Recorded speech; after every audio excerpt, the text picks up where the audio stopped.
ప్రభు పేరుట నా హృదయపూర్వకమైన మరి వందనాలు తెలియజేస్తున్నాను. ప్రియులారా, మరి సమయంలో కొద్ది నిమిషాలు దేవుని యొక్క లేఖనాలు ధ్యానము చేసుకుందాం. మరి కీర్తన గ్రంథము నుంచి 91వ కీర్తన 3వ వచనాన్ని ధ్యానము చేసుకుందాం. వేట కాని ఉరిలో నుండి ఆయన నిన్ను విడిపించును, నాశనకరమైన తెగులు రాకుండా నిన్ను రక్షించును. దేవుని స్తోత్రం, హల్లెలూయా. ప్రభునందు ప్రియమైన దేవుని బిడ్డలారా, ఈ 91వ కీర్తన భాగాన్ని భక్తుడైనటువంటి మోషే గారు రాశారు. మరి కీర్తన గ్రంథములో సాధారణంగా దావీదు కీర్తనలు అని మనం అంటాం. కానీ మరి ఇందులో దావీదు గారు ఎక్కువగా రాసి ఉన్నారు కనుక దావీదు కీర్తనలు అంటాం. మరి ఇందులో దావీదు గారు రాశారు, సొలొమోను గారు రాశారు, ఆషాబ్ గారు రాశారు, కుమార్ రాశారు, అలాగే దైవ భక్తులైనటువంటి మరి మోషే గారు కూడా రాశారు. దేవుని స్తోత్రం. మరి మోషే గారు మరి ఇక్కడ చదివించినటువంటి ఒక గొప్ప మాట, విలువైన మాట ఏమిటంటే, వేట కాని ఉరిలో నుండి ఆయన నిన్ను విడిపించును అన్నాడు. రెండో మాట, నాశనకరమైన తెగులు రాకుండా నిన్ను రక్షించు. మరి పై మాటలో క్రింద మాటలో మరి రెండు ప్రాముఖ్యమైన మాటలు. మనం ఆరాధిస్తున్న దేవుడు, మనం ప్రార్థిస్తున్న దేవుడు, మనం మహిమపరుస్తున్న మరి ఆ దేవుడు ఏమి చేయ శక్తి గలవాడో మరి రెండు మాటల్లో ఈ వచనములు రెండు మాటలు కనపడుతున్నాయి. మొదటి లైన్ లో ఆఖరి మాట ఏంటంటే నిన్ను విడిపించును, రెండో లైన్ ఆఖరి మాటలో ఉంది నిన్ను రక్షించు. ప్రభునందు పిల్లగా మనం ఆరాధిస్తున్న దేవుడు నిన్ను విడిపించు, అలాగే నిన్ను రక్షించు. మరి గొప్ప మాటలు మరవకూడదు. మరి ఇక్కడ మోషే గారు ఈ మాటలు ఒట్టినే చెప్పలేదు. మరి ఆయన ఒక అనుభవంతో చెప్తున్నాడు. ఏంటి ఆయన అనుభవం అంటే, ఐగుప్తు దేశములో ఇశ్రాయేలు ప్రజలందరూ కూడా దాసత్వములో ఉన్నప్పుడు వారు మార్పు చెంది ప్రభుకి ప్రార్థన చేసినప్పుడు దేవుడు వారిని ఏం చేసినట్టే విడిపించాడు, రక్షించాడు. దేవుని స్తోత్రం. కొనికి కడవల దినాల్లో, అంచె దినాల్లో మరి అపాయకరమైన కాలములో జీవిస్తున్న మరి నిన్ను నన్ను కూడా దేవుడు విడిపించ శక్తివంతుడు, రక్షించ శక్తివంతుడు. దేవుని స్తోత్రం. మరి ఆయన ఎవరిని విడిపిస్తాడు, ఎవరిని రక్షిస్తాడు, అది మనం ఒక ప్రశ్న వేసుకోవాలి. ఆయన ఎవరిని విడిపిస్తాడు, ఎవరిని రక్షిస్తాడు అంటే పిల్లలా, ఎవరైతే తనకు నిజముగా మొరపెడతారో వారిని ఆయన విడిపించగలడు, రక్షించగలడు. దేవుని స్తోత్రం. మరి మిగతా వారిని ఎందుకు రక్షించలేడు? మరి ఆయన ఏమైనా పక్షపాతం గలవాడా? మరి మనం మానవుల వలె దేవునికి ఏమైనా పక్షపాతం ఉందా అంటే బైబిల్ చెప్తుంది యెహోవా పక్షపాతి కాదు అని ఉంది. దేవుని స్తోత్రం. కానీ ఆయనకు ప్రార్థించిన వారినే ఎందుకు విడిపించగలడు, ఎందుకు రక్షించగలడు అంటే, మరి వారికి దేవునికి మధ్యలో ఒక పాపమని ఒక బండ ఉండేది. ఆ బండ తొలగిపోయింది. దేవుని స్తోత్రం. ఇప్పుడు దేవుని ప్రార్థన చేయడం ప్రారంభించినప్పుడు, దేవుని విజ్ఞాపన చేయడం ప్రారంభించినప్పుడు మరి దావీదుడైన మోషే చేస్తున్న ప్రార్థనలని 90వ కీర్తనలో ఆ పుట్నోట్లో వ్రాయబడి ఉంటుంది పిల్లల. దైవజనుడైన మోషే గారు చేస్తున్న ప్రార్థనలు ఇవన్నీ కూడా మరి నీ జీవితంలో నా జీవితంలో కూడా ప్రార్థన అనేది ఒక ప్రాముఖ్యమైన ఘటమైపోవాలి. మరి కడవల దినాల్లో, అంచె దినాల్లో, అపాయకరమైన దినములలో మానవునికి నిజమైన రక్షణ, నిజమైన విడుదల ఏ రీతిలో కలుగుతుందంటే ప్రార్థన ద్వారా మాత్రమే కలుగుతుంది. ప్రార్థన జీవితాన్ని పోగొట్టుకున్న ఇశ్రాయేలు ప్రజలందరూ కూడా 400 సంవత్సరాలు ఐగుప్తు దేశంలో వారు దాసులుగా వెళ్ళిపోయారు. ఏ జీవితం లేకండి? ప్రార్థన జీవితం లేక, ప్రభుతో సంబంధము లేక, ప్రభుని ఆత్మతో సత్యముతో ఆరాధన చేయలేని కారణముగా సాతాను వారికి వలవేసింది. వారిని లోకాశ, నేత్రాశ, శరీరాశ, జీవపు డంబములో పడగొట్టింది. కాబట్టి వారికి దేవునితో సంబంధం పోగొట్టుకున్నారు.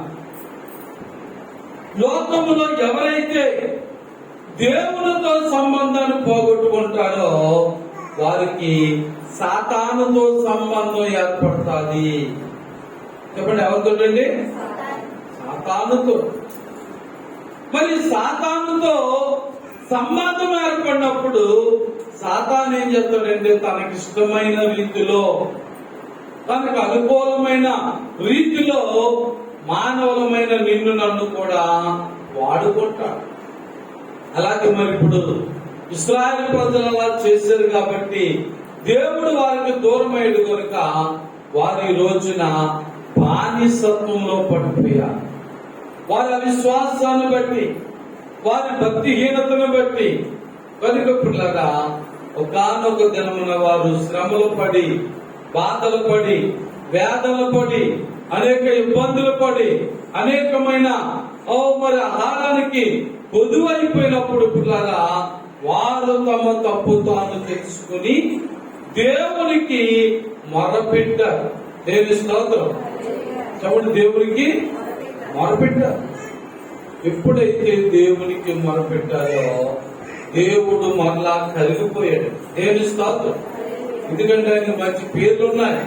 ఆయన కరుణామయుడు, దయామయుడు, ప్రేమామయుడు, జాలి గలవాడు. దేవుని స్తోత్రం.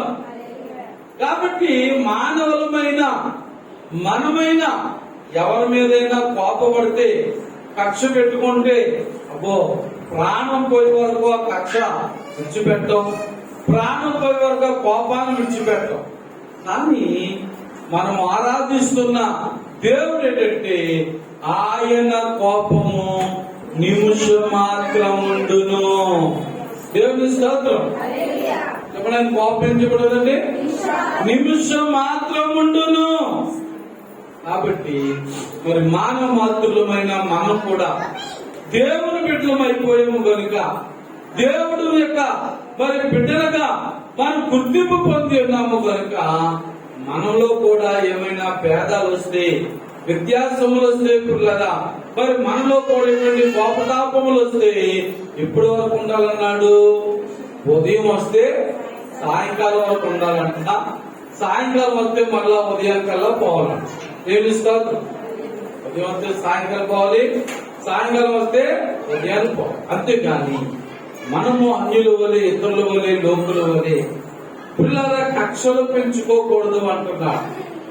మరి అలాగే దేవుడే గాని మానవుల మీద మరి కక్షలు పెంచుకుంటే పిల్లల మరి మానవుడు ఎవరు కూడా ఈ లోకంలో బ్రతకలేడు. కానీ ఇక్కడ ఐగుప్తు దేశములో ఉన్న మరి ఇశ్రాయేలు ప్రజలు దేవుని సన్నిధిలో మొరపెట్టినప్పుడు, ప్రార్థన చేసినప్పుడు మళ్ళా దేవుడు వారిని విడిపించాడు. హల్లెలూయా. ఎవరిని పంపించాడు విడిపించడానికి? మోషేనే పంపించాడు. అందుకే ఆయన నిన్ను విడిపించును అని చెప్తున్నాడు. మన ఐగుప్తు బానిసత్వంలో ఉన్న ఆ ఇశ్రాయేలు ప్రజలను పాలు తేనెలు ప్రవహించు దేశానికి తీసుకొచ్చాడంటే ఆయన రక్షకుడు అని చెప్తున్నాడు. దేవుని స్తోత్రం. వారికున్న కష్టములో నుంచి రక్షించాడు, వారికున్న వ్యాధిలోంచి విడిపించాడు, వారికున్న ఆర్థిక ఇబ్బందులోంచి విడిపించిన వాడు, రక్షించిన వాడు. దేవుని స్తోత్రం. మరి రోజున మరి దేవుని ఆత్మతో సత్యముతో ఆరాధిస్తున్న నిన్ను నన్ను కూడా మరి దేవుడు విడిపించడానికి, రక్షించడానికి కూడా సిద్ధముగా ఉన్నాడు. మరి మనం కూడా దేవుని ద్వారా విడుదల పొందడానికి, దేవుని ద్వారా రక్షణ పొందడానికి మనం కూడా ఎలా ఉండాలి? సిద్ధముగా ఉండాలి. ఎలా ఉండాలండి? సిద్ధంగా ఉండాలి.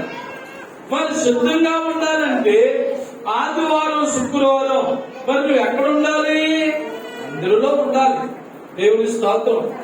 నీ పనుల్లో నీవు ఉండడం, నీ వ్యాపారంలో నీవు ఉండడం, నీ ఉద్యోగంలో నీవు ఉండడం, నీ ఇంట్లో నీవు ఉండడం, నీ ఇంటి పనులు, వంట పనులు వాటిలో నిమగ్నమై ఉండిపోవడం కాదు. మరి దేవుని మందిరములో ఉండాలి, దేవుని సన్నిధిలో మనం ఉండాలి. దేవుని స్తోత్రం. ఎందుకంటే దేవుని సన్నిధిలో ఆశీర్వాదాలు ఉన్నాయి.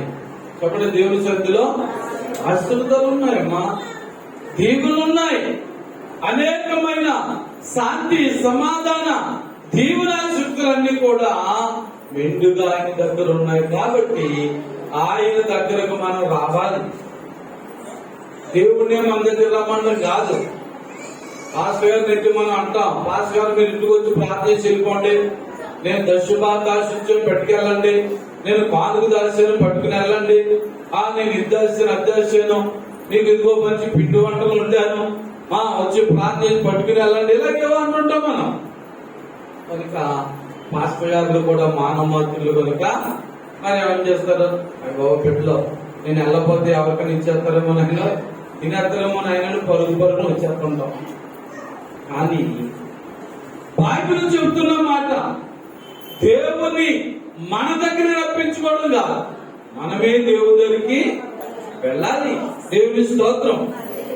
మనము ఆయన దగ్గరకు వచ్చినప్పుడు ఆయన మనకు కావలసిన శాంతి, సంతోష, సమాధానం, దీవెనలు, నువ్వు వేటి చేత బంధించబడున్నావో, వేటి చేత విమోచింపబడలేకపోతున్నావో వాటన్నిటి నుంచి కూడా విడిపించడానికి ఆయన సిద్ధముగా ఉన్నాడు. మరి ముఖ్యంగా కడవ దినాల్లో, అంచె దినాల్లో మానవ మాతృలమైన మనము కూడా దేనితో బంధించబడుతున్నామంటే సాతాను చేత బంధించబడుతున్నాం. ఎవరు తెలుసండి? సాతాను వేటాడుతున్నాడు. మనం నీవు నేను దొరకకపోతే, నీవు నేను కూడా సాతానికి లొంగకపోతే వాడు వేటాడుతున్నాడు. మనకు అలసట వచ్చేలా చేస్తున్నాడు, బాధలు కలిగేలా చేస్తున్నాడు, శోధనలు వచ్చేలా చేస్తున్నాడు, వ్యాధులు వచ్చేలా చేస్తున్నాడు, కష్టాలు వచ్చేలా చేస్తున్నాడు, నిందలు వచ్చేలా చేస్తున్నాడు, అవమానాలు వచ్చేలా చేస్తున్నాడు. ఇలాంటి ఉచ్చులన్నీ కూడా మన మీద ప్రయోగిస్తా ఉన్నాడు.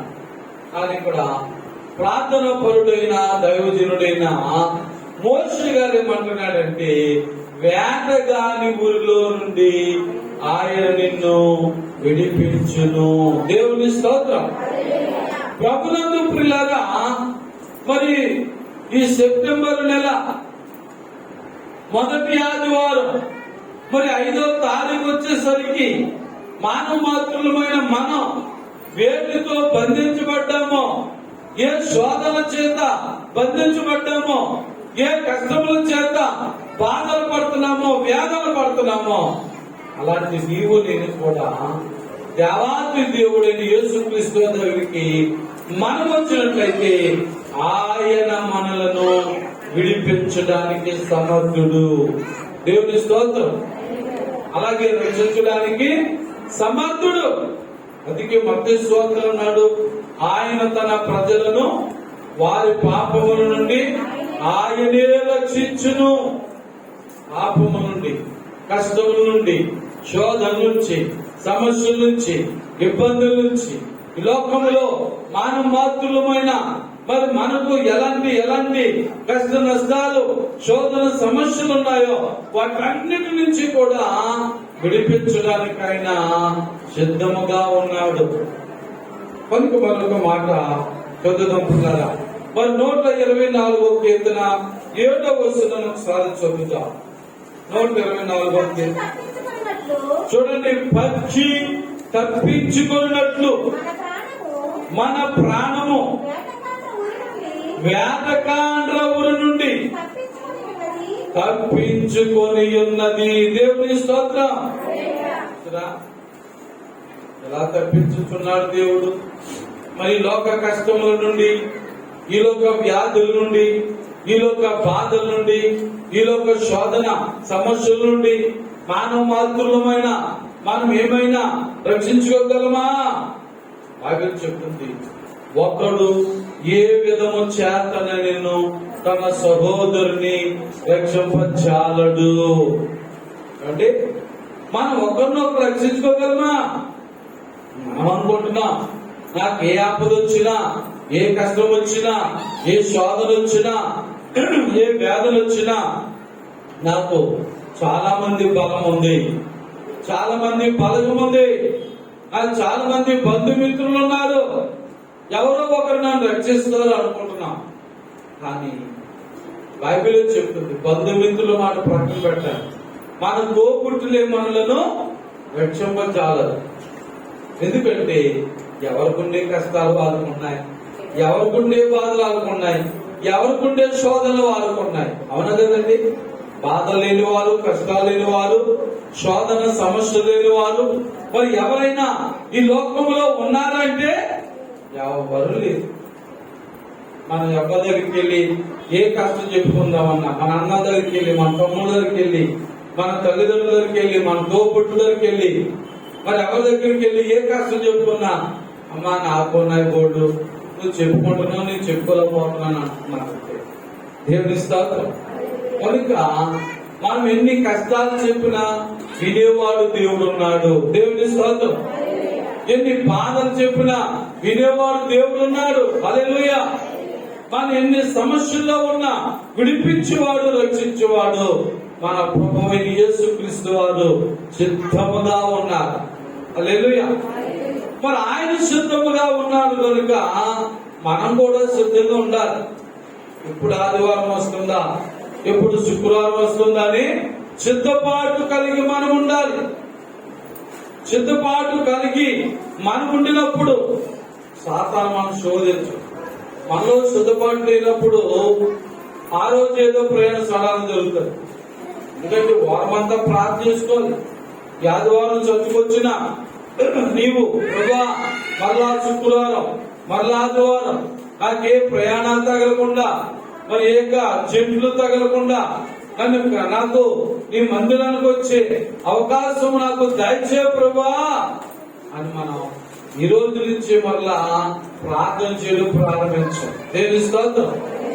మరి అప్పుడు ఏ అడ్డులు లేకుండా, ఏ శోధన లేకుండా, ఏ వ్యాధులు లేకుండా, ఏ బాధ లేకుండా దేవుడు నిన్ను కాపాడుతూ ఉంటాడు. హల్లెలూయా. వినిపిస్తూ ఉంటాడు, రక్షిస్తూ ఉంటాడు. మరి సాతాను గారు వేటగాడు వలె వెంటాడుతున్నాడు.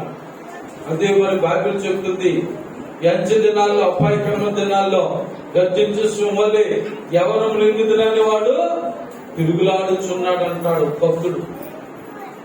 దేవుని బిడ్డలారా, సాతాను చాలా గరుగులు చేయడానికి, సాతాను చాలా శోధనలు పెట్టడానికి, సాతాను చాలా సమస్యలు పెట్టి నీకు నాకు కూడా శాంతి లేకుండా, సంతోషం, ఆనందం లేకుండా మరి వాడు చేస్తా ఉన్నాడు. మరి అలాంటి దానికి జవాబు ఏంటంటే ప్రార్థనే. దేవుని స్తోత్రం. మరి ప్రార్థనే జవాబు. మనం ప్రార్థన చేసినప్పుడు, మనం దేవుని దగ్గరికి వచ్చినప్పుడు మన ప్రార్థన మనకు గొప్ప విడుదల కలుగు చేస్తుంది. హల్లెలూయా. 400 సంవత్సరాలు ఐగుప్తు దేశంలో బానిసలుగా ఉన్న మరి ఇశ్రాయేలు ప్రజలు వారు విడుదల పొందడానికి, వారు రక్షించబడడానికి ఏం చేశారండి? ప్రార్థనే చేశారు. ప్రభుని అడిగారు, ప్రభా మేము ఈ కష్టంలో ఉన్నాం, మేము ఈ బాధలో ఉన్నాం, మమ్మల్ని స్థలము నుండి మమ్మల్ని బయటికి తీసుకెళ్ళి ప్రభా, ఈ వేటగాని ఉరిలో నుండి మమ్మల్ని లేవనెత్తినైనా, మమ్మల్ని బయటకు తీసుకెళ్ళిన ఆయన అని వారు చేసిన ప్రార్థన ద్వారా దేవుడు వారి అద్భుత రీతిలో బయటకు తీసుకుని వచ్చారు. వారి కష్టాలు తీసివేసి, వారి బాధలు తీసివేసి, వారి శోధనలు తీసివేసి, వారి సమస్యలు తీసివేసి, వారి ఇబ్బందులన్నీ కూడా తొలగిపోయినట్లుగా పాలు తేనెలు ప్రవహించే కానాను దేశానికి తీసుకొచ్చారు. కష్టాల్లోంచి సుఖాల్లోకి ఇశ్రాయేలు ప్రజలు తీసుకొచ్చిందని చెప్పండి, ప్రార్థనే. చెప్పండి ఏంటండి? ప్రార్థనే. భక్తుడు లేఖనాల్లో చెప్తారు, వారు తమ కష్టకాలమందు యెహోవాకు మొరపెట్టిరి. ఏ కాలంలో అండి? తట్టుకోలేకపోయారు. కొంతకాలం వారు తట్టుకున్నారు, సహించుకున్నారు, ఓర్చుకున్నారు. ఇదంతలే అదంతలు అనుకున్నారు. దేవుడితో మాకేం పని అనుకున్నారు. మేము విచ్చలుడిగా తిరుగుతున్నాం, హ్యాపీగా ఉన్నాం, సంతోషంగా ఉన్నాం, దేవుడితో మాకేంటే పని అనుకున్నారు. కానీ ఇప్పుడు కదా ఒకానొక రోజున ప్రార్థన చేయక తప్పలేదు. దేవుని స్తోత్రం. ప్రార్థన చేయక తప్పలేదు. వాళ్ళు దేవుని మీద ఆధారపడక తప్పలేదు. దేవుని స్తోత్రం. దయపెట్టలేదా?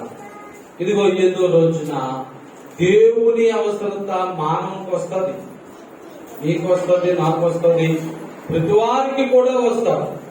నాకు దేవుని అవసరం లేదు అనుకోవడానికి వీల్లేదు.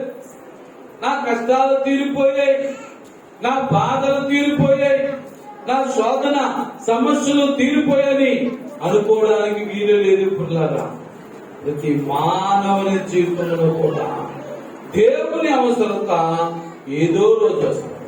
ఆ రోజు బైబిల్ చెప్తుంది ఏంటంటే, ఇవేపుడో కష్టాల్లో కూరుకుపోయి, బాధల్లో కూరుకుపోయి, ఇక సర్వం పోగొట్టుకున్నాక రావడం రాదట.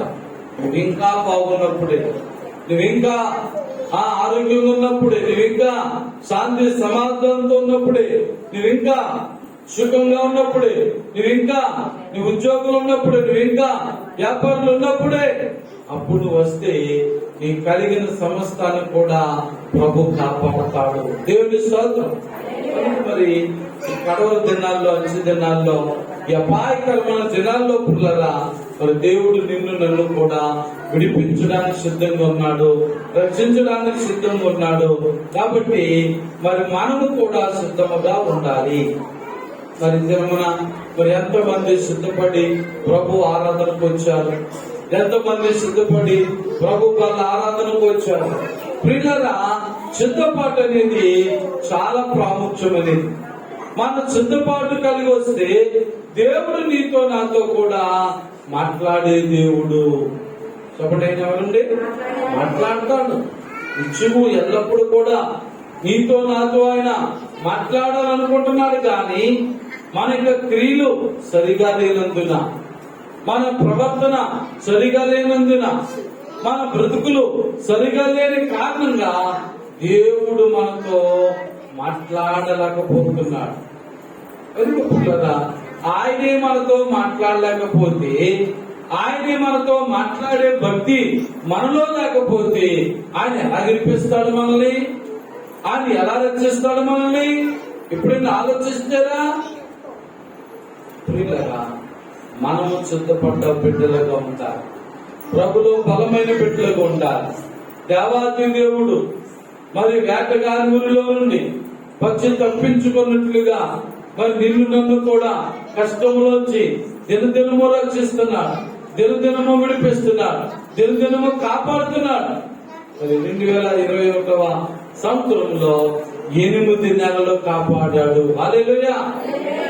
ఎప్పుడన్నాలో 8 నెలలు కాపాడి 9వ నెల మొదటి ఆదివారం 5వ తారీఖులో ప్రవేశపెట్టాడు. దేవుని స్తోత్రం.